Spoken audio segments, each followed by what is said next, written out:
Objectivity. Subjectivity.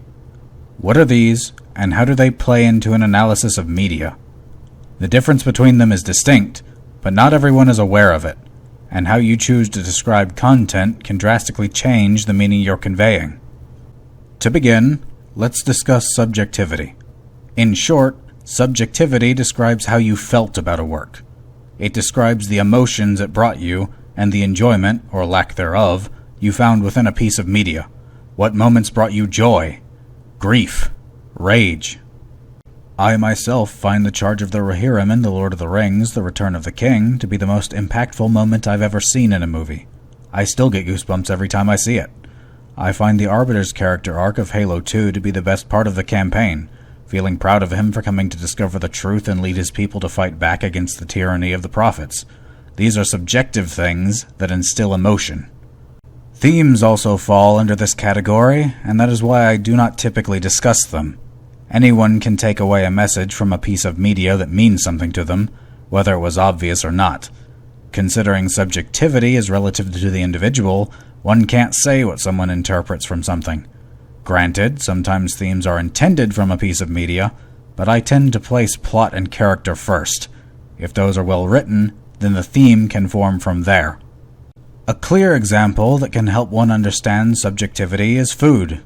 Two people could be presented an identical meal, prepared to perfection according to its recipe. The first person may love the meal, while the second person could find it disgusting. Their taste is subjective. Objectivity is the inverse of subjectivity. It's that which we can measure. Do a character's actions match their motive? Is there a solution to a problem that the characters could have more easily performed?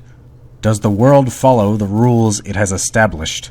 Objectivity exists outside of emotion. It is an analysis of the structural integrity of the work. Looking back to the example of food, we can objectively measure other aspects of the meal. Were the ingredients fresh? Was it over or undercooked? Were there contaminants in it? And this brings me to why I use two separate scoring values when I analyze media. Subjectivity and objectivity exist separately from one another. You can enjoy something that is objectively bad, or find something that was extremely good objectively to be unentertaining. There is nothing wrong with this.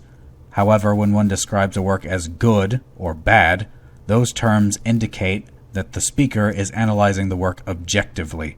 If you claim that something is good or bad, then you should have evidence to back it up.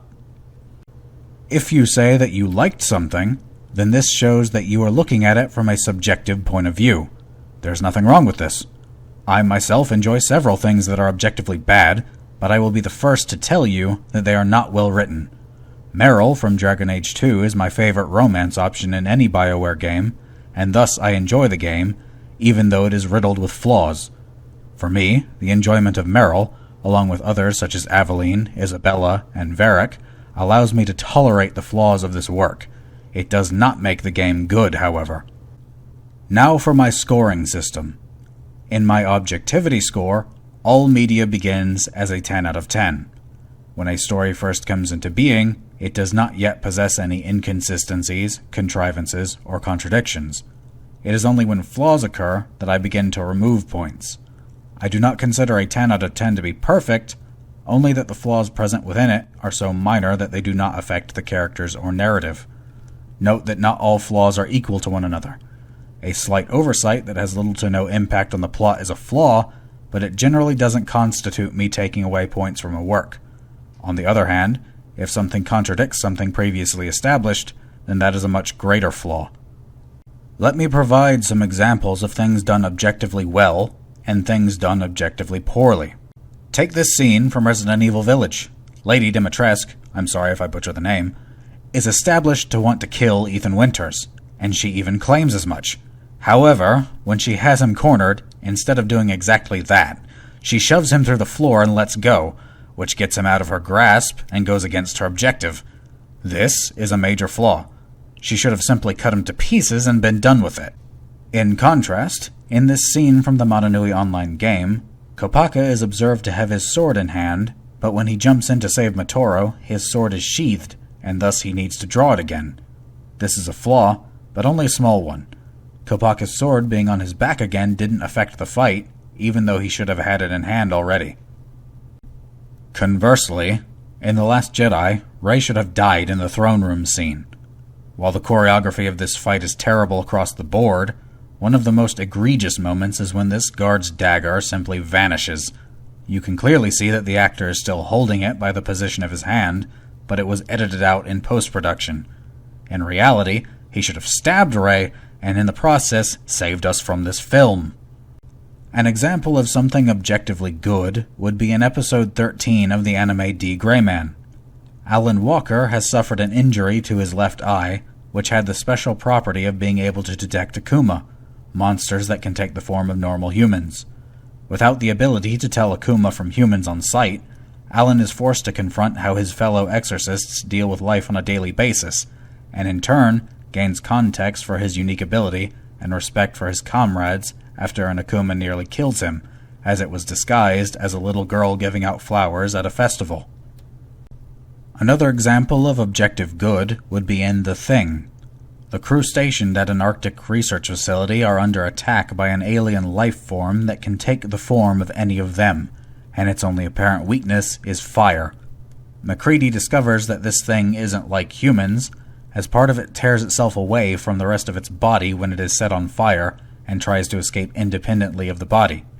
He learns that every cell of the thing can operate independently, and devises a test to apply a hot wire to a sample of blood taken from every remaining member of their team. He reasons that a human's blood won't react to the heat, but the cells of the thing will try to escape, and he's proven correct. A final example of something objectively good would be the final battle in Dragon Age Origins. During the course of the battle, you can call upon the various forces you've amassed throughout the game.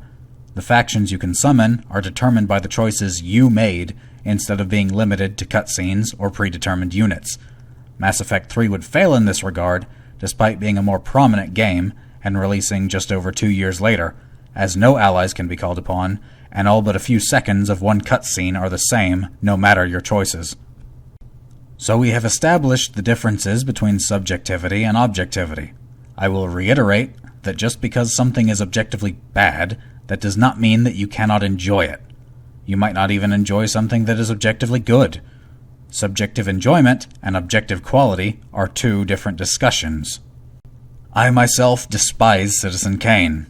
I've only seen it once, so forgive me if I do not recall all the details, but I do not remember any events that provide contradiction in the film, and as such, it would be considered objectively good. I can't stand the movie, though. I was bored enough to feel as though every second of the film was torture, and you would need to pay me a considerable sum to even entertain the idea of sitting down and viewing that movie. Nothing is wrong with this take. Everyone is allowed to enjoy or not enjoy what they wish, but one should not refer to something's quality based solely on said enjoyment. Not every work needs to be objectively good, though. Saints Row III prides itself on being as crazy as possible, and has immense value in the level of dumb fun it provides. Nothing is wrong with dumb fun. If the work owns that it is nonsensical, then objectivity is not its motive. Dungeons & Dragons is a great source of this, as most of what players will experience is improvisation. It's only when something has numerous or highly impactful flaws, and then attempts to claim that it is an artful masterpiece, that there is an issue. This is the Star Wars sequel trilogy in summary. These films are riddled with so many flaws that they cannot be fixed without nearly starting from scratch. You then encounter individuals such as Rian Johnson, who refuse to acknowledge any of these flaws, and supporters who simultaneously claim that the work is more mature, while also claiming that one should not look too deeply into them because they are intended for children. Now this brings me to the discussion of blind fanaticism towards a franchise. Many will praise series such as the Book of Boba Fett or the sequel trilogy because it wears the skin of Star Wars. People will claim that the Halo show is good only because it possesses the imagery of Halo. This is what producers are counting on. I cannot show footage of the Halo show at the time of this recording, as Paramount are currently on a spree of taking down videos that feature said material. But this show is a betrayal of Halo. It disrespects the lore of the series, and its original material is terrible. In the first episode alone, Master Chief removes his helmet and presents his exposed head as a target for an irrational and emotional terrorist child to shoot him. for no reason. The Covenant are led by a human, which goes against the entirety of the lore of the Covenant. Even the choreography is atrocious. However, casual viewers, or those too loyal to a franchise, will claim that these pieces of media are good, even when presented with evidence to the contrary. Subjective enjoyment does not equate to a good or bad value. Do not let yourself fall into the trap of supporting something simply because it is of the IP you enjoy. I myself have extremely fond memories of series from my childhood, and yet even though I still hold them in high regard, I will tell you that they are not well written. I say once more, in case I was not clear, you are free to enjoy whatever media you wish.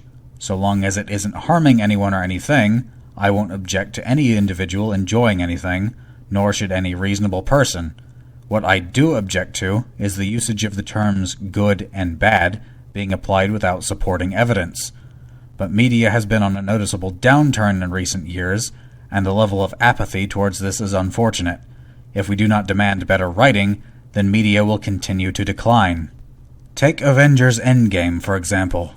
The scene with Black Widow and Hawkeye was brilliant, but the rest of the movie has more flaws than bullet wounds a tank receives in Left 4 Dead.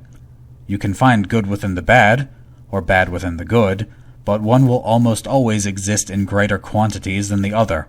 Just because there were good aspects of something, standards must be set, else those making movies, shows, and other media we partake in will have no reason to strive for more.